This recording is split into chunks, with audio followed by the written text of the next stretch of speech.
Hello folks, welcome to my review of the Honda HR-V. This is the 1.4 petrol electric hybrid. It's not a plug-in, it's a standard hybrid if you like. This one produces just under 130 brake horsepower and you've got a 0 to 62 time of 10.7 seconds. Now the one I'm in is in advanced trim, which is the middle of the spec range, and it's probably the sweet spot of the spec range in fairness. And it's 31 grand.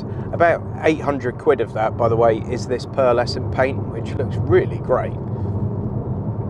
But if you want a standard Honda HR-V Advance, it's going to cost you almost bang on 30 grand. If you're interested in leasing one, by the way, I'll put a link in the video description and pinned as the top comment to deals on Honda HR-Vs on Lease Loco right now. And if you use that link, it helps support the channel. So this trim level's very well appointed. You've got heated steering wheel, you've got heated seats, you've got dual zone climate control, you've got sat nav, Apple CarPlay and Android Auto come as standard right across the range on the Honda HR-V. It's worth noting as well that the Apple CarPlay is wireless, where the Android Auto is wired. But wireless CarPlay is great, massively convenient. The one thing that I would like spec-wise in this advanced trim that it doesn't have is a wireless phone charger. Because if you're going wireless for your Apple CarPlay, surely you should have wireless phone charging.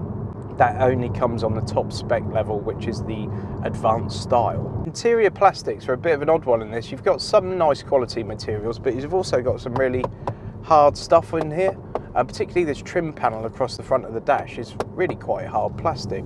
It feels massively durable. I mean, it feels like you could take it out of the car, drive over it and put it back in and it would probably be unmarked. But it could be a bit more luxurious possibly. You've got a very nice high-res digital instrument cluster here. I think it's a 7-inch. That looks great. The sound system in here is perfectly decent. You've got reasonably good visibility apart from the back quarters, which have got some fairly chunky pillars, but it's got a very good reversing camera, so no issues with that. So whether it's for reasons of aerodynamism or just for styling, lots of cars now have very small wing mirrors. This car doesn't have that problem. It's not Dumbo by any means, but it has got a decent set of wing mirrors, which is great. It just means you've got much more visibility. Nice alloy wheels on this, quite a simple design by sort of modern standards, but I think they really suit the car. So half leather seats in this one, or possibly half pleather. Really comfortable seats. The only slight letdown is I don't seem to have lumbar support, which I would like in this kind of car, and I'm sure lots of the buyers for this car, potential buyers for this car, would expect it. It's no slight on Honda this, because lots of manufacturers don't include lumbar support as standard, and I just find it really, really odd considering how many people have back problems.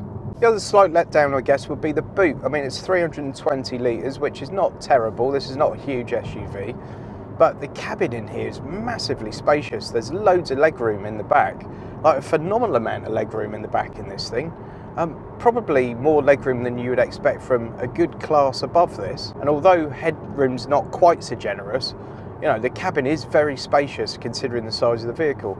Unfortunately, 320 litres of boot space in this car, it feels like a bit of a mismatch. It feels like it needs to be a good 400 litres in this. I think for a lot of families, particularly those with very young children that might need pushchair or something like that, I think 450 is a bit of a kind of benchmark. You need sort of 450 litres, and at 320 it doesn't quite cut the mustard as a family car, in my opinion. So what's it like to drive then? Well, this is a real game of two halves. Around town, it's got this eCVT gearbox, which around town is brilliant. You know, CVT's take an absolute battering at times, but around town, no problems with this gearbox whatsoever. It's one of the easiest CVT gearboxes to live with around town. There you go, I've said it. Once you try and open it up, however,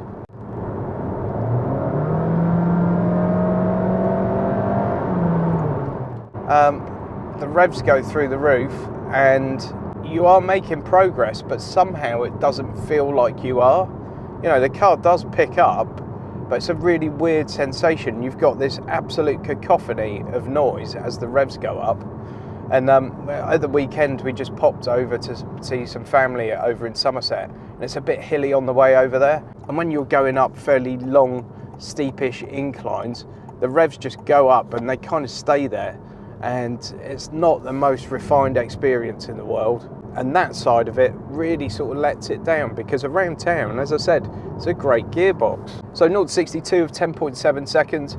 In this car you have absolutely no desire to drive it like an idiot or even slightly enthusiastically.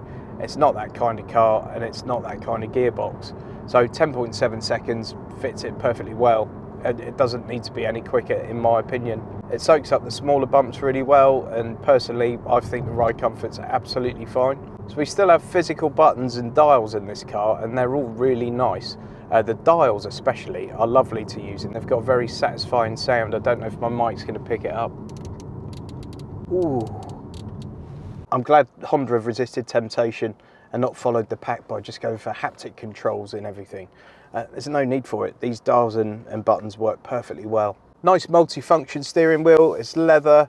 All the controls are well laid out. Basically, you've got your infotainment controls on the left, and you've got your cruise control settings over on the right. As I said, everything's well laid out. It's where you expect it to be. And it's really simple to use and not too distracting to use whilst driving. A couple of cubbies in the front of the dash here, small ones. One of them would be the QI charger if you had the top advanced style spec trim. And you've got a little thing here, which is not very large at all. And you've got a reasonably small glove box. So it's not generous in terms of storage in the front. Also, the door bins are very small. You can get a decent sized water bottle in the front, but the back half of it is very small indeed. In terms of the exterior styling, I think it's a massive improvement over the old HRV, and really it's quite an interesting looking car for what it is. Styling's a very, very subjective thing, but I always do a bit of a straw poll of friends and neighbours and things, and you just get their reaction when they look at a car. And everyone's reaction that's looked at this one has been positive. So to sum this car up, I think the major positive would be what it's like to live with around town, because it's great.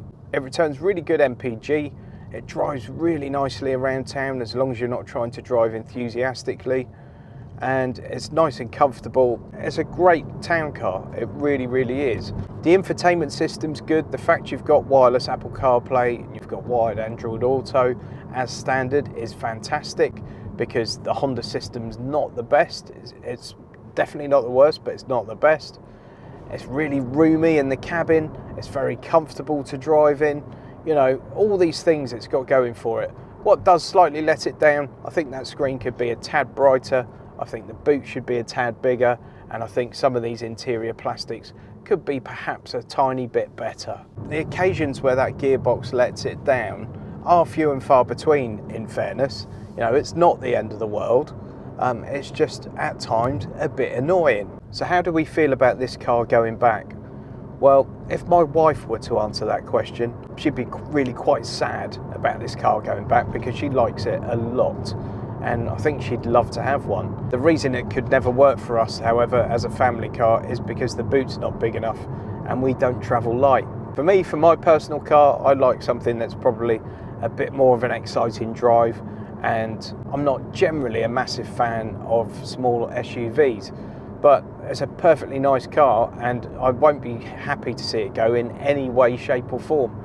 It's a very, very nice car. I think before you go and buy yourself something like a Nissan Qashqai or even a Volvo XC40, just come and check one of these out. But if you're looking for a car that really comfortably carries 4 adults and most of your trips around town, this should absolutely be on your shortlist. Don't forget, folks, if you want to have a look for some lease deals on a Honda HRV, please use my link that's in the video description and pinned as the top comment.